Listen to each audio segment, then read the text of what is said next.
if Doctor Who does not change very soon, it could be completely destroyed. In this video, we're going to be talking about Doctor Who. Obviously, it's a Doctor Who video, but we're going to be talking about basically the show and potentially why it needs a really big change up. And to add the cherry on the top, we're going to be reacting to some of the most brain dead YouTube comments left on my videos. Just to spice up the video a little bit, I suppose. So yeah, if you're new around here and you like Doctor Who, then please hit that subscribe button, turn on the post notifications, and smash a like on this video. And without further ado, we're going to get fully into this video. So, to start off, Doctor Who needs to change. And I think it really does need to change. And one thing that I think it could do to change is by fixing the problems. And, I've been a Doctor Who fan for pretty much the majority of my life. I'd say probably about 95% of it, if I could put a metric on that. But yeah, basically, I have been a Doctor Who fan for the very longest time. I've spent thousands and thousands on memorabilia and prop replicas and DVDs and other Doctor Who greatness and stuff like that, because it genuinely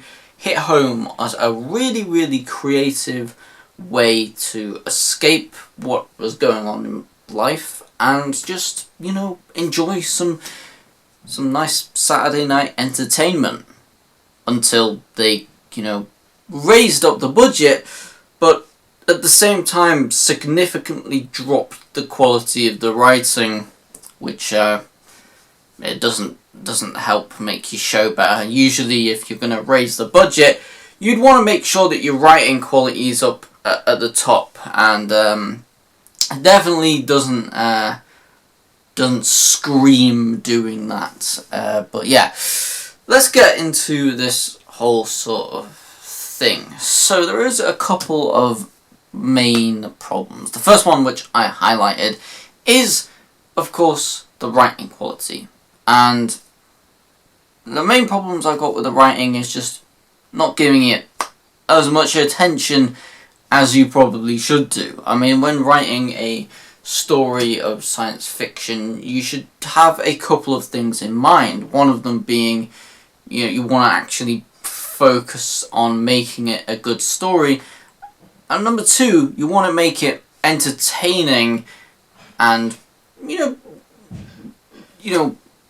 appealing to watch to the wider audience, which I suppose, to put it bluntly, isn't exactly the route that they're going for nowadays. I mean, they seem to just sort of, put less focus into the writing and more focus into shoehorning as many political opinions into the show as humanly possible, therefore rendering this show less on the entertainment and more on the educational side.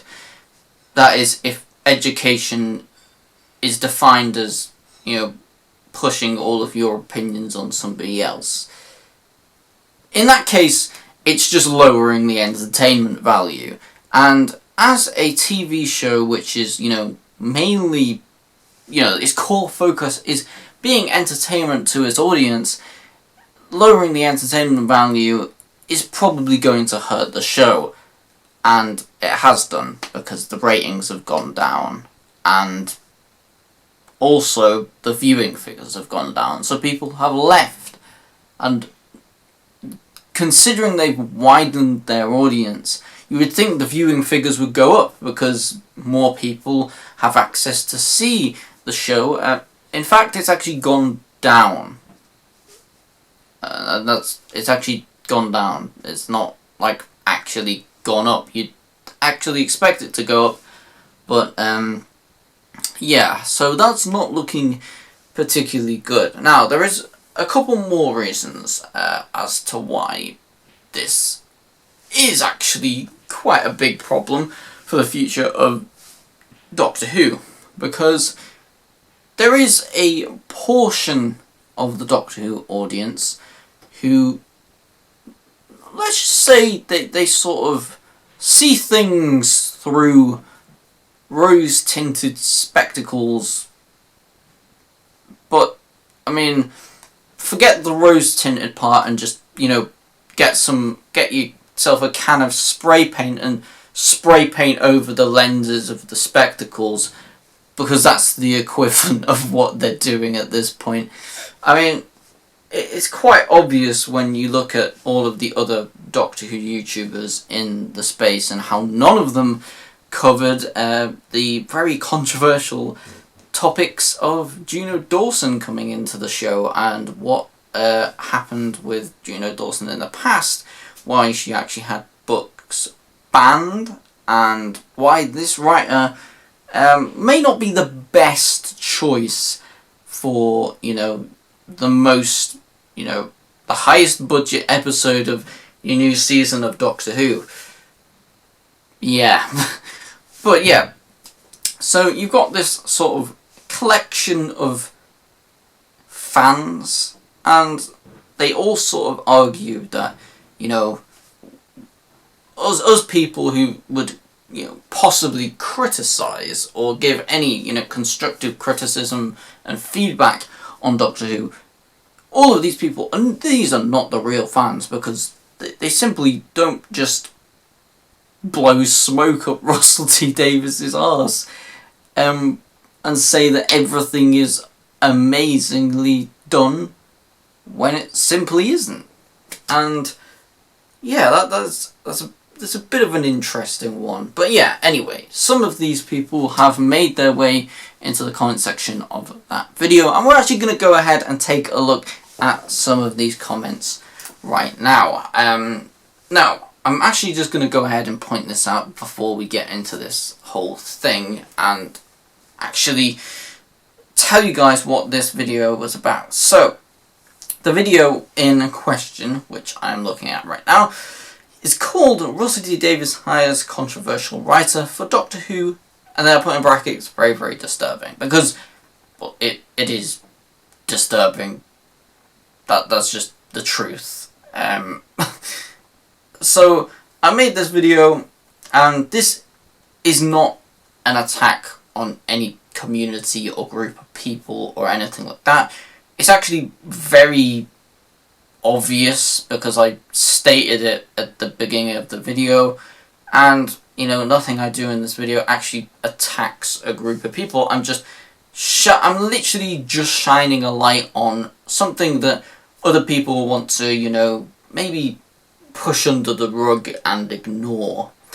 And yeah, I'm definitely within my right to do that as a Doctor Who fan. So I did it, and I got some comments.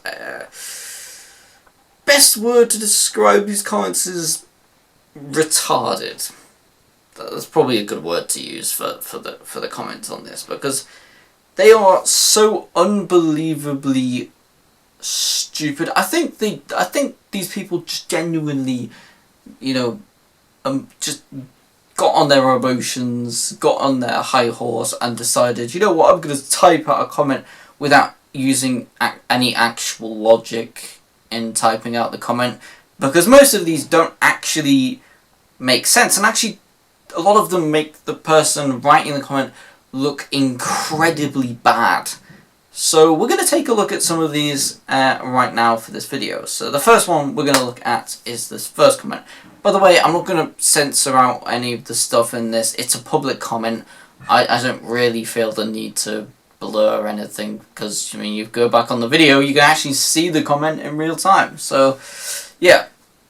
So this person said, it is only controversial if you're an aggressively unfuckable loser. So, yeah, you don't make yourself look very, very good there, because you're saying, well, if you don't think it's controversial, you're a very dodgy person, which is essentially what you're trying to say. And if you're also, skew this a little other way and look at this a slightly different way, essentially here you're saying, to not be considered an aggressively unfuckable loser, you need to see this as non-controversial and agree or support this behaviour. And this behaviour is, well, it's very questionable on the legality of all of it. I'll just put it that way. So yeah, that made you look very, very bad. But let's have a look at some more comments, because surely there's some more intelligent people who could possibly write something on this, right? Yeah. Well, no, but actually, that is far from the truth. So this next one says, yeah, and how much of your cinematic serial content has been aired by the BBC? So I think this comment is trying to say that my content is not like popular enough, or that my writing is not popular enough to get on the BBC, which I mean, okay, let's have a little look right here, because I've got a couple of other little things that I could pull up on this. And Juno Dawson, who is this writer, by the way, let's see how much she did, this actual person did to get an episode, may I add, the most expensive episode of the season. So let's have a look at this resume right here. And as you can see, this person has worked on 5 projects since 2017. That's like 8 to 9 years. You've worked on 5 projects. So if you've worked on 5 projects, maybe you've worked on multiple episodes, maybe you've worked on like a load of cool different things. No, most of these are just 1 episode, and most of these aren't even actual TV series.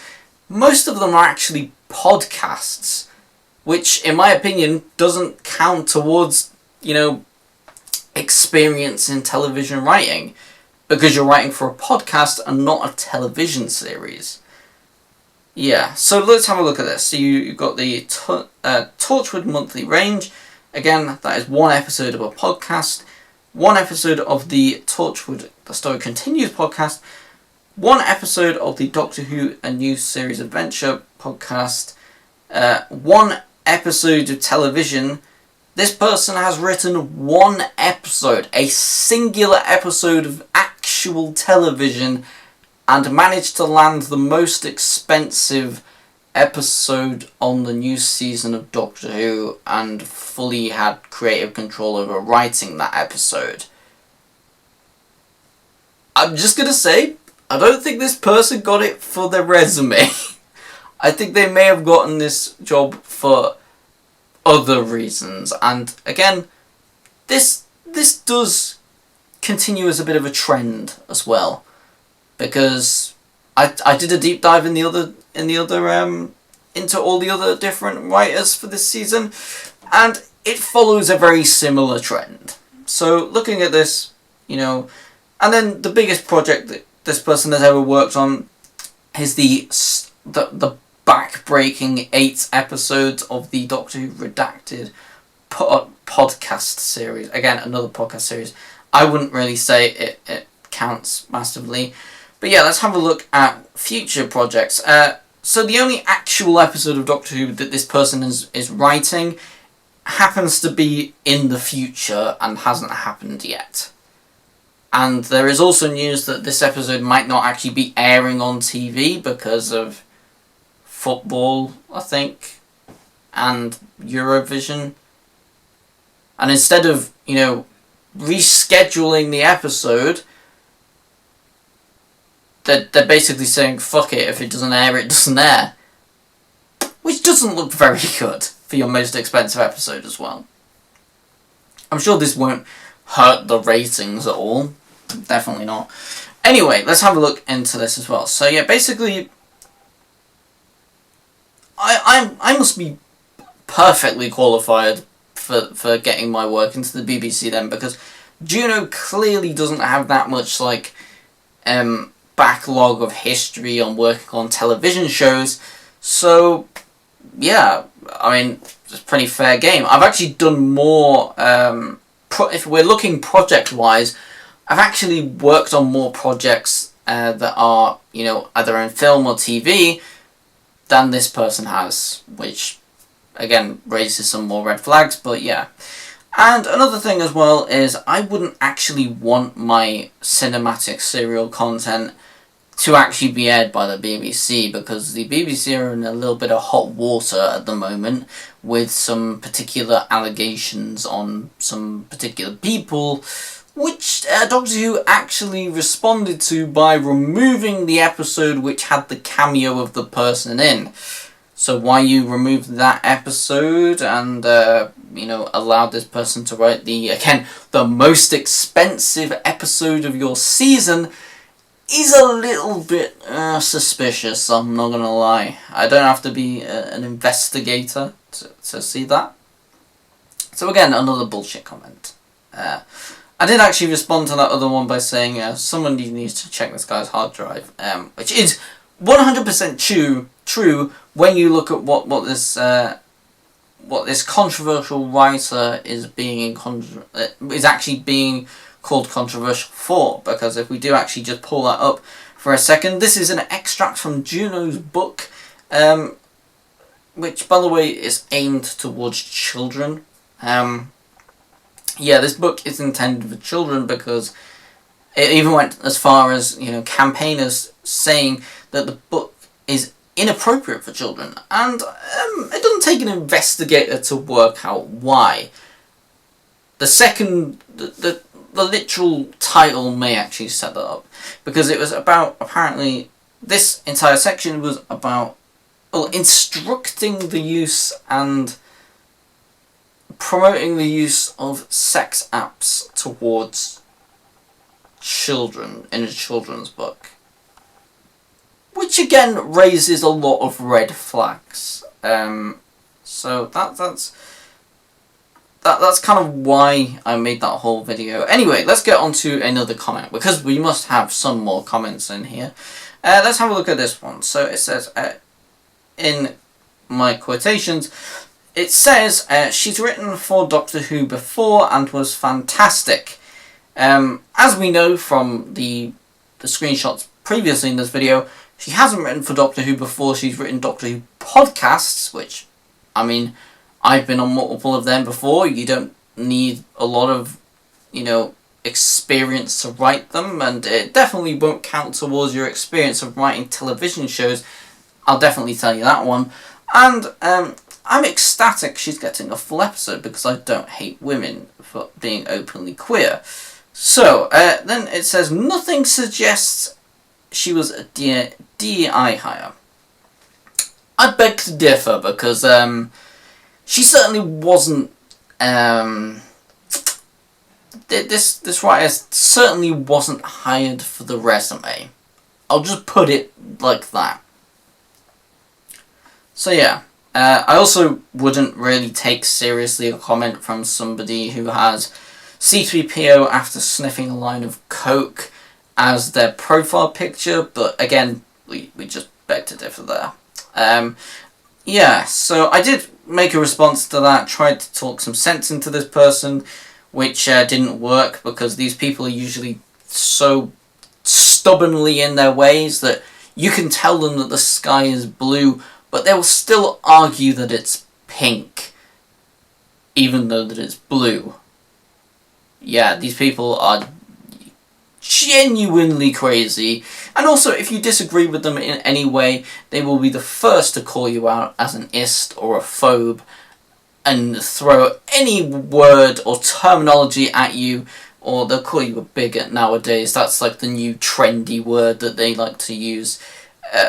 Even though it's just literally stating facts, this content is obviously inappropriate, and I'm questioning why Russell pushed to hire this person, despite their lack of actual experience writing for various television shows. It's a fair question to ask. So after that, we had a response which I also put right here. This person said, I think writing multiple episodes set in the Doctor Who universe, beg to can't really say episodes, they're podcasts. Writing a podcast series for Doctor Who Redacted, it wasn't a big series. It was, like, some people watched it, I guess. It's a podcast. And a Doctor Who book. Again, writing a Doctor Who book is completely different from writing a television series. So, you can't really put a Doctor Who book in... Yeah, it's not on the same level. You can't really argue that. Are more than enough reasons to hire somebody for Doctor Who.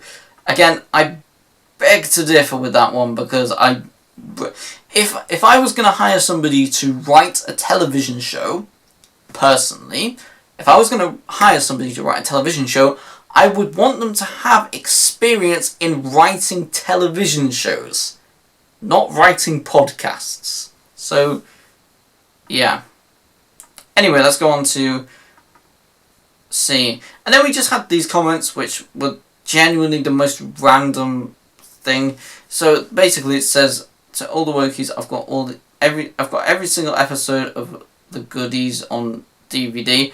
Don't know what your point is there, but it's a random point to make, and I have reason to believe that this may be the result of some very fucked up spelling, because they just put other work, which makes absolutely no sense in this in this context. So yeah. So yeah, that is basically all of the interesting comments and stuff on this channel, and these kind of people aren't generally the type of people who will support the show, no matter if it has a terrible storyline or anything. They just support it because it's Russell T Davies writing Doctor Who, and that is simply how they view it.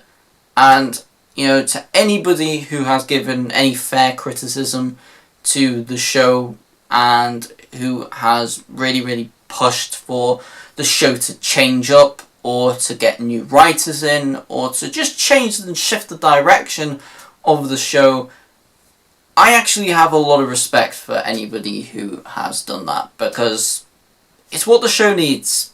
If I'm going to be completely honest, it needs a change up, it needs a new direction. It doesn't need Russell T Davies right now. I think Russell T Davies was good to bring some attention back to the show, but I think, in all honesty, for the future of the show, the best possible way that they can go is by hiring some new writers who are passionate about Doctor Who, passionate about writing good stories, have a good amount of experience with writing television and film, and just, you know, fairly decent people, or get a writer's board. Get multiple writers, you know, like Toby Whithouse and